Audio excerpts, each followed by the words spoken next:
The morning fog didn't rise so much as it clung, thick, patient, and heavy over Mill Creek Yard like it had nowhere else to be.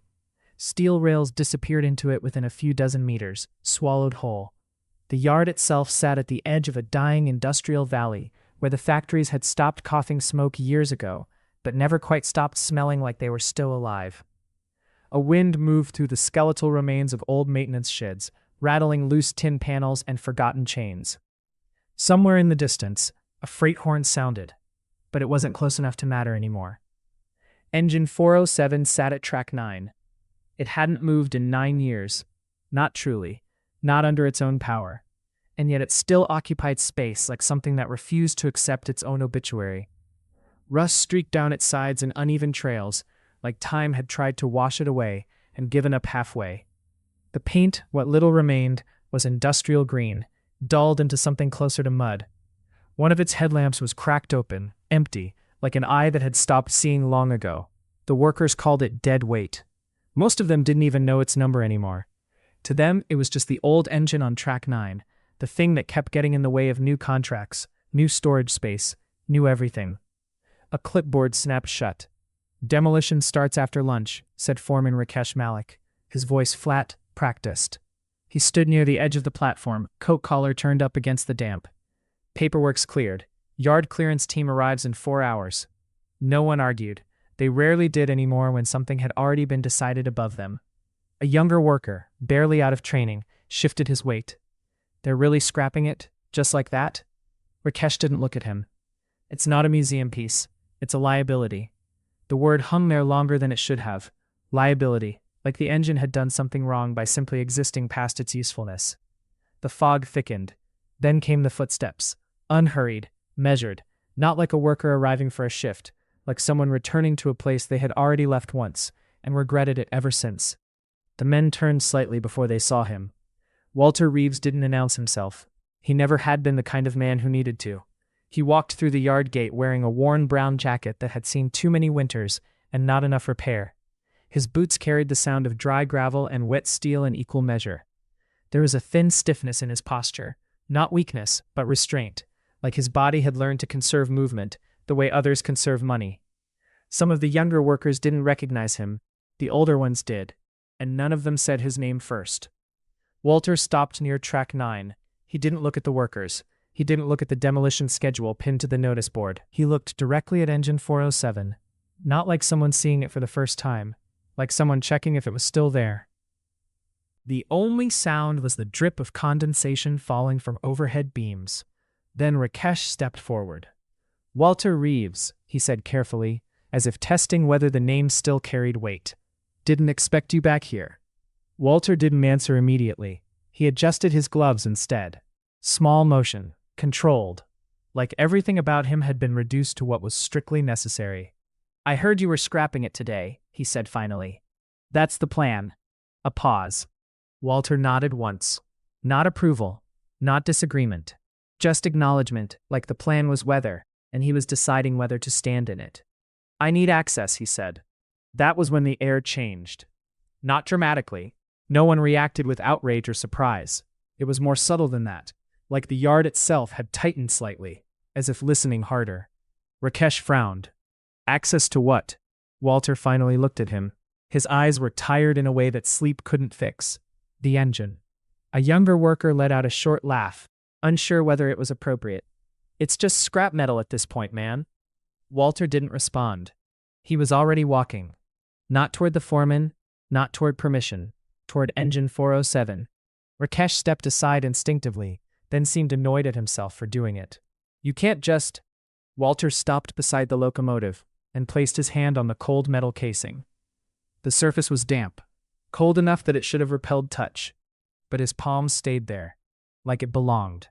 For a moment, nothing else mattered in the yard. Not the demolition order, not the workers, not even the fog. Walter's fingers traced a faint indentation along a panel seam, almost invisible. A marking worn down by years of maintenance work that no longer existed on paper. He leaned closer, not speaking, just looking, the way someone looks when they're not trying to understand something new, but remember something old. Behind him, one of the younger workers muttered, "Is he okay?" No one answered. because Walter had already opened a side access panel. It creaked in protest. Inside, the engine's interior wasn't empty like people expected. It was layered, complex, dense with modifications that didn't match the official schematics pinned in the office. Wires that shouldn't exist, brackets that looked hand-fabricated, welds that were too precise to be random, too inconsistent to be factory standard. Walter didn't reach for tools. He didn't call for assistance. He simply stared deeper into the machine, like it was speaking a language no one else in the yard remembered. Maya Torres arrived 10 minutes later.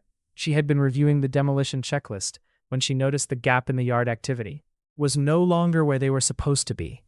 When she saw Walter at track 9, she slowed, not because she was afraid, because she was unsure what she was looking at. She had heard the name before, not in stories, in complaints, old ones. A man who caused problems, a man who never accepted closure, a man who left before the consequences arrived. Now he stood inside those consequences. Maya approached the platform, stopping a few steps behind Rakesh.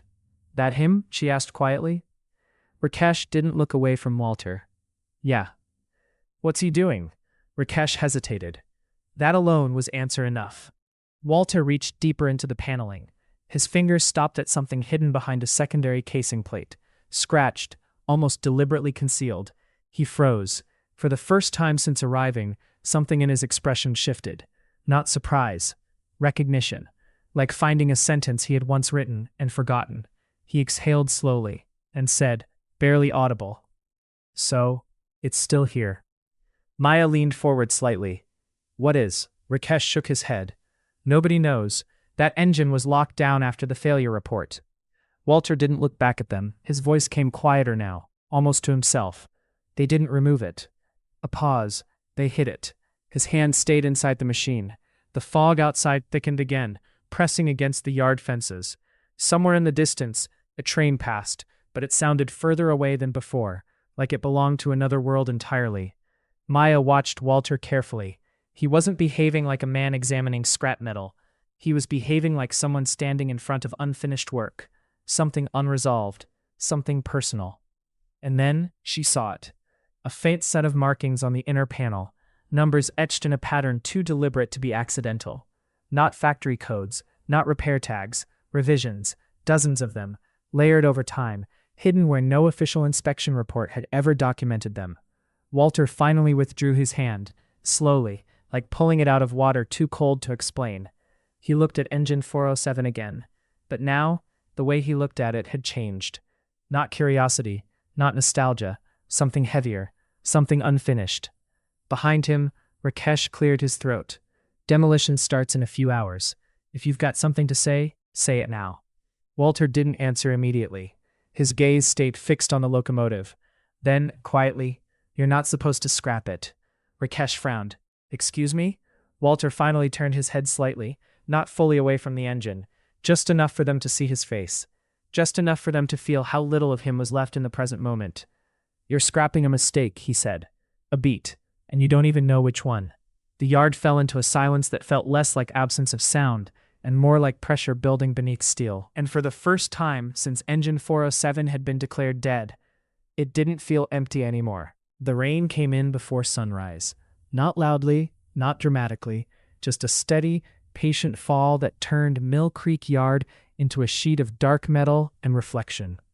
Water gathered in the grooves between rails, ran down the sides of rusted containers, and dripped from the skeletal beams of the maintenance sheds like the yard itself was slowly remembering how to leak. Inside the administrative trailer, the light flickered once before settling into a tired yellow glow. Maya Torres hadn't left. She sat at a narrow metal desk with a stack of files that were older than she expected them to be.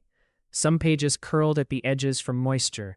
Others had been reprinted so many times the ink had begun to ghost into unreadable shadows. Engine 407 sat in the background of her mind like a question she hadn't agreed to carry. But now she was holding its history, or what was left of it. She flipped another page, then stopped. Walter Reeves, again, not once, not twice. Dozens of entries scattered across maintenance logs spanning nearly a decade. But they weren't consistent. Some were official sign-offs, clean, stamped, approved. Others were handwritten notes tucked into margins, half-erased revisions, technical adjustments that didn't match any standardized procedure. It didn't make sense. Engineers didn't work like this, not unless they were working around something. Maya leaned back slightly, rubbing her thumb across the edge of the paper. Outside, the rain hit the trailer roof in uneven pulses. She pulled out a second folder labeled Incident Archive, Restricted Access, Partial. That label alone made her pause longer than she liked.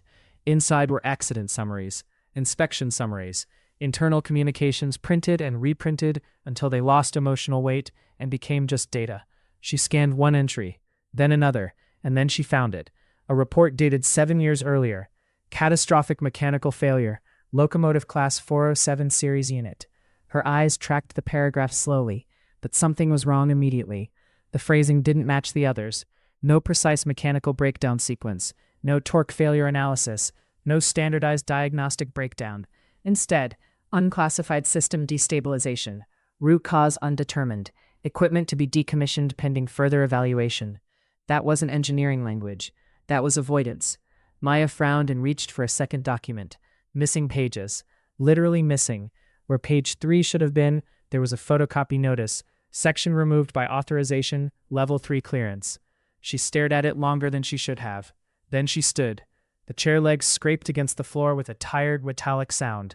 Outside, the yard was still awake, still waiting, still suspended in that strange limbo between demolition and hesitation.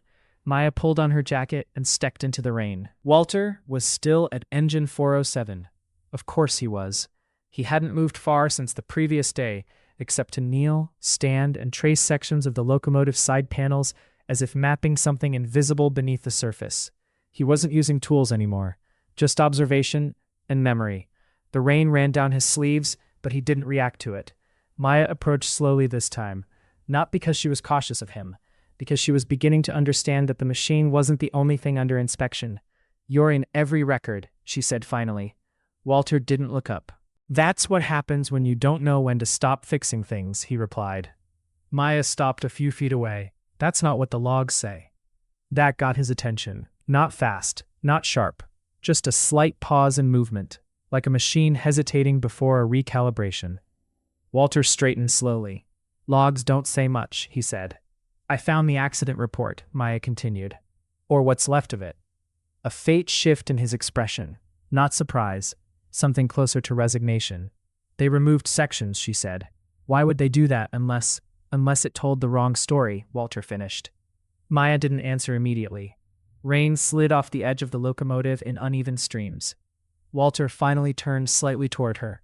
"You're standing too close to it," he said quietly. "To the engine? To the assumption." That made her pause. He stepped back from engine 407 for the first time in hours and wiped his hands against his jacket, leaving dark streaks of grease and rainwater. "Do you know what this machine was supposed to be?" he asked. Maya shook her head. Walter looked at the locomotive like it had weight beyond steel. "A test bed," he said. "For a redesign nobody wanted to approve." He walked slowly along the side of the engine, his fingers barely touching the surface as he moved. "There was a flaw," he continued. "Not obvious, not immediate. It didn't show up in controlled conditions, only under sustained load variation." Maya listened, absorbing each word carefully.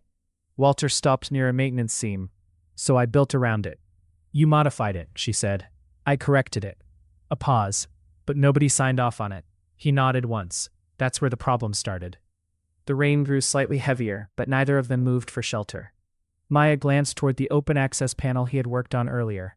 Inside, the hidden structure still sat exposed, wiring and components that looked too deliberate to be accidental improvisation. "You were trying to fix a fleet-wide issue," she said slowly. Walter didn't respond immediately. When he did, his voice was lower. "I was trying to stop a pattern from repeating." Maya studied him. And engine 407 was the prototype. Walter didn't deny it. That silence carried more weight than confirmation. She stepped closer to the exposed panel. "This doesn't look like failure," she said. "It isn't." "Then why did it get decommissioned?" Walter's jaw tightened slightly. "For the same reason most things get decommissioned," he said. "Because it was inconvenient to admit it was halfway right." A distant clang echoed from the far end of the yard, workers shifting equipment, preparing for demolition scheduling. The sound felt intrusive now, like something interrupting a conversation that should have happened years ago. Maya turned back to him. Then what actually happened? She asked. The answer didn't come immediately.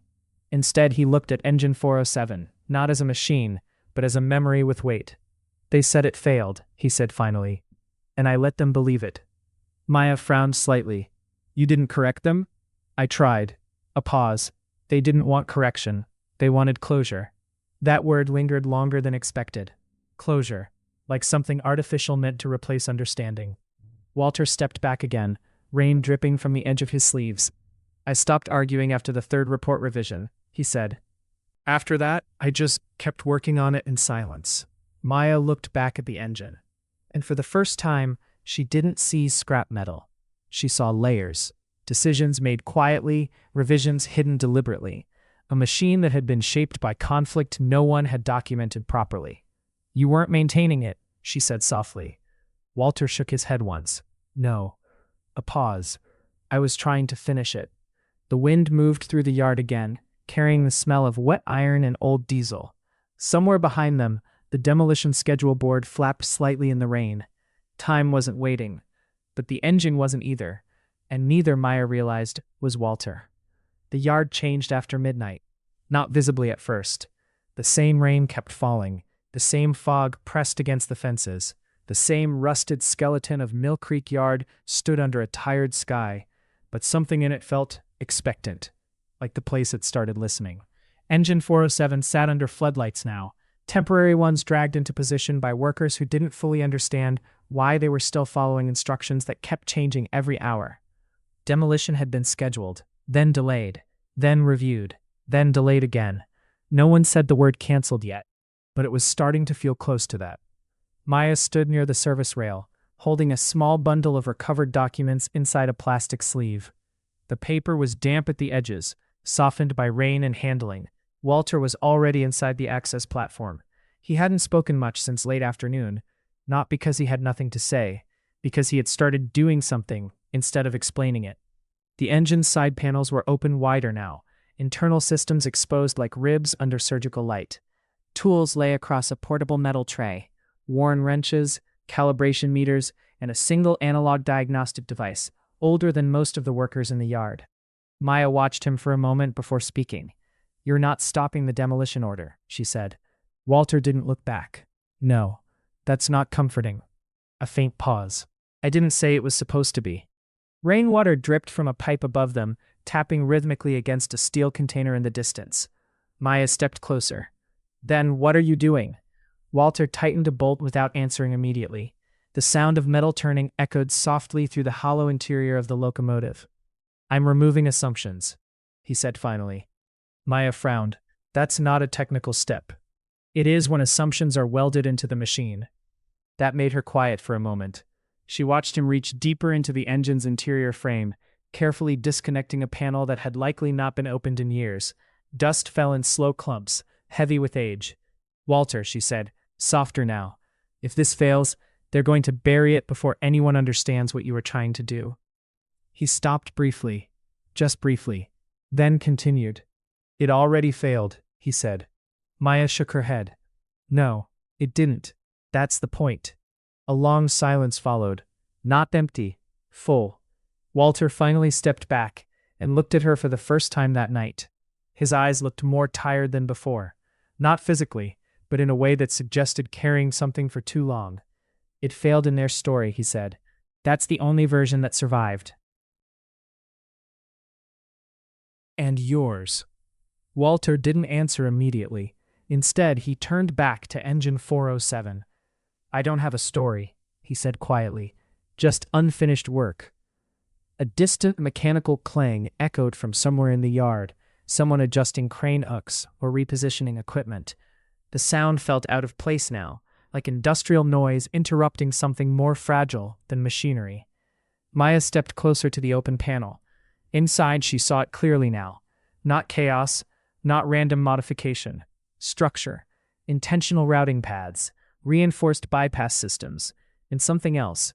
Something that didn't match any known locomotive configuration she had studied. This section, she said slowly, pointing, it doesn't exist in the official schematics. Walter nodded once. It wasn't supposed to. Maya looked at him sharply. So it's unauthorized. It's unacknowledged. That's the same thing in a report. Walter gave a short, quiet breath, not quite a laugh. In reports, maybe. He leaned closer to the exposed interior, not in machines. The wind outside shifted again, pushing rain sideways across the yard. The floodlights flickered slightly, but held. Maya traced the edge of a metal junction with her eyes. If this redesign is real, she said, why was it buried? Walter didn't answer right away. When he did, his voice was lower, because it worked, but not safely enough to admit publicly. That line landed differently. Maya looked at him, meaning what? Walter hesitated, then reached into the exposed system and gently tapped a specific component. This regulator wasn't supposed to stabilize under variable load, he said. It was supposed to fail gradually, not catastrophically, controlled degradation instead of sudden collapse. Maya's expression tightened. That sounds like a safety improvement. It is, Walter said. A pause, but only if the system acknowledges it. He stepped back, and they didn't want to acknowledge redesign work that contradicted existing certification standards. Maya looked down at the engine, so they shut it down. Walter nodded, and reclassified the failure as mechanical fault instead of design conflict. The words hung in the air like something heavier than rain. Maya exhaled slowly. So engine 407 never actually broke. Walter's silence answered that more clearly than words. A long moment passed, then a voice called from the yard entrance. Time's running out. One of the demolition supervisors stood under a portable light, clipboard raised, rain soaking through his jacket. We either proceed or clear the site tonight. The yard stirred slightly, not panic, not urgency, more like hesitation trying to decide what form it should take. Maya didn't move. Neither did Walter. Instead, he placed his hand on the engine again, not carefully this time, not cautiously, but like confirming something that had already been decided long ago. I need one more thing, he said. Maya looked up. What? Walter turned slightly toward her. Power. A pause. Just enough to wake it. Maya blinked. Wake it? He nodded once. Not run it, not test it fully, just cycle the system. She stared at him. That machine hasn't powered on in years. I know. That's not confidence, Walter. That's risk. His expression didn't change. I've been carrying the risk for years, he said quietly. This is just the first time I'm not carrying it alone. The rain softened slightly, not stopping, just easing. Maya looked at engine 407 again, at the exposed interior, at the hidden logic that shouldn't exist, but clearly did. Then she looked back at Walter. You're asking me to authorize this? She asked. Walter shook his head once. No, a pause. I'm asking you to understand it. That difference mattered. Maya felt it immediately. She exhaled slowly and glanced toward the control relay box mounted near the service rail. It was old, barely maintained. Technically, still functional. If she engaged it, power would flow. If it failed, she didn't finish the thought. Instead, she walked toward the box. Walter didn't follow. He just stood beside the engine, waiting. Not for permission, for truth. Maya placed her hand on the switch. The yard felt quieter than it had any right to be. Even the rain seemed to hesitate for a fraction of a second. Then she flipped it. Power surged through old lines with a reluctant hum. For a moment, nothing happened, just silence layered over expectation. Then, a low vibration passed through engine 407. Subtle, almost imperceptible at first. Then deeper. Then steadier. Metal shifted in resonance, like something long dormant adjusting to awareness again. A soft, mechanical breath echoed from within the engine's core systems. Not a roar, not a revival. A response. Maya stepped back slightly. Walter closed his eyes, just for a moment, like he had been waiting not for success, but for confirmation that the machine had never truly been gone. And in that quiet industrial yard, under rain and flickering light, engine 407 answered back. The vibration didn't stop. It settled, like the engine had found a way to hold itself awake without collapsing under the effort. Mill Creek Yard had heard plenty of machines over the years, cranes grinding, generators coughing, freight engines rolling past like distant thunder. But this sound was different. It wasn't movement. It was presence. Engine 407 wasn't running, but it was no longer silent. Maya stood near the relay box, with her hand still hovering over the switch. as if her body hadn't fully accepted that the decision was already made. Rainwater slid down the edge of the metal casing and dripped onto her sleeve, but she didn't notice. Walter didn't move. He stayed close to the locomotive, head slightly tilted, listening, not with tools, not with meters, but with attention that felt older than diagnostics. Inside the exposed frame, faint mechanical cycles continued. Not full ignition, not propulsion, just internal confirmation loops. Systems waking in stages, like a body remembering how to circulate blood. A worker near the far platform called out, uncertain. Is that supposed to happen? No one answered, because no one was sure what supposed to even meant anymore. Maya stepped closer to Walter. It's alive, she said quietly. Walter didn't correct her. That alone made her uneasy. Instead, he placed 2 fingers against a metal brace inside the access panel, feeling the vibration transfer through the structure into his hand. No, he said after a moment. A pause. Not alive. He looked at her. Responsive. Maya frowned. What's the difference? Walter hesitated, as if choosing between explanation and memory. One implies independence, he said. The other implies design. The engine pulsed again, moving through the frame like a slow heartbeat, trying to establish rhythm. Somewhere behind them, footsteps approached quickly through wet gravel. Rakesh Malik. His coat was darker from the rain, expression sharper than before. He stopped a few meters away and looked at the locomotive, then at Walter. What did you do? He asked. Maya opened her mouth, but Walter spoke first. Verified it. Rakesh let out a short, humorless breath. Verified what exactly? Walter turned slightly toward him, still not stepping away from engine 407.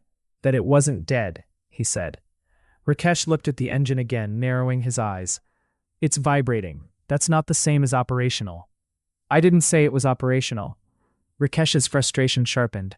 Then shut it down before you create a liability report we can't recover from. The word landed differently now. Liability. It didn't sound technical anymore. It sounded afraid. Maya stepped forward. It's not unstable, she said. Rakesh turned to her. You don't know that. I know what unstable looks like, she replied. This isn't it. A silence followed. Not peaceful. Measuring.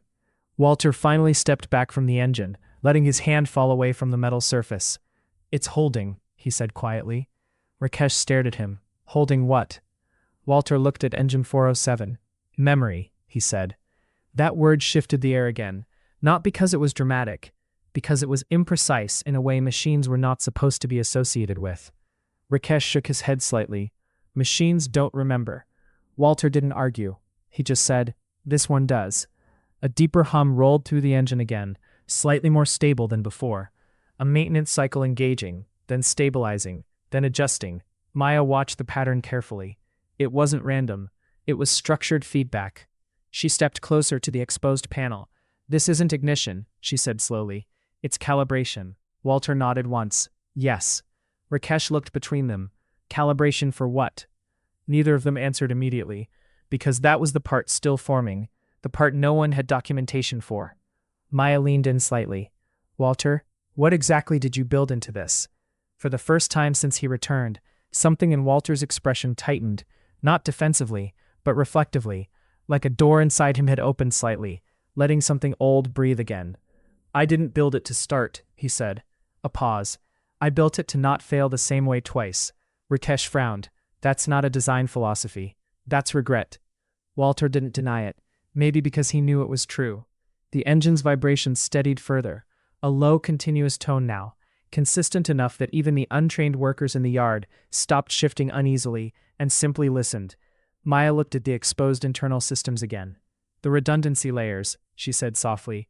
They're not just backups, they're corrective loops. Walter nodded. They redistribute load dynamically. And the bypass structure? Redirects stress before it accumulates. Rakesh crossed his arms. Why hide something like that?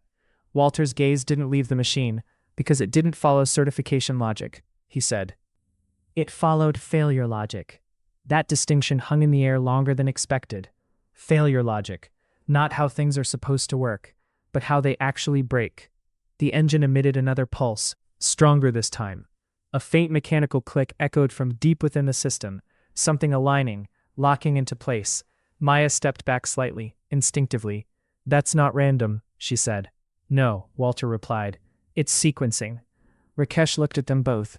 Sequencing for what outcome? Walter finally turned toward him, and for the first time, there was something direct in his voice. To see if the redesign holds under real conditions, he said. A pause. And it just passed the first stage. Rakesh stared at him. You tested this without authorization. Walter didn't correct him. I tested it without permission, he said. A beat, but not without reason. The yard felt tighter now. Not physically, structurally, as if every decision made in the past few minutes had quietly changed the shape of what was possible here. Maya glanced at the engine again. It's stabilizing faster than expected, she said. Walter nodded once. It always did. Rakesh's expression hardened. This is still scheduled for demolition. No one responded immediately, because the statement no longer felt like authority. It felt like something being repeated out of habit. Maya looked at Walter. What happens if we continue the cycle? She asked. Walter didn't answer right away. The engine's hum continued beneath them, steady now, almost patient. Finally, he said, Then we find out whether I fixed it, he said quietly. A pause. Or just delayed the failure long enough to believe I hadn't. That line changed something.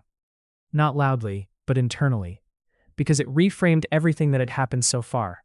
Not as revival, not as success, but as uncertainty finally becoming visible. The rain eased slightly again. Not stopping, just softening. As if even the weather was no longer sure what state the yard was in. Engine 407 continued to hold its vibration. And for the first time since anyone could remember, Mill Creek Yard didn't feel like it was waiting for demolition.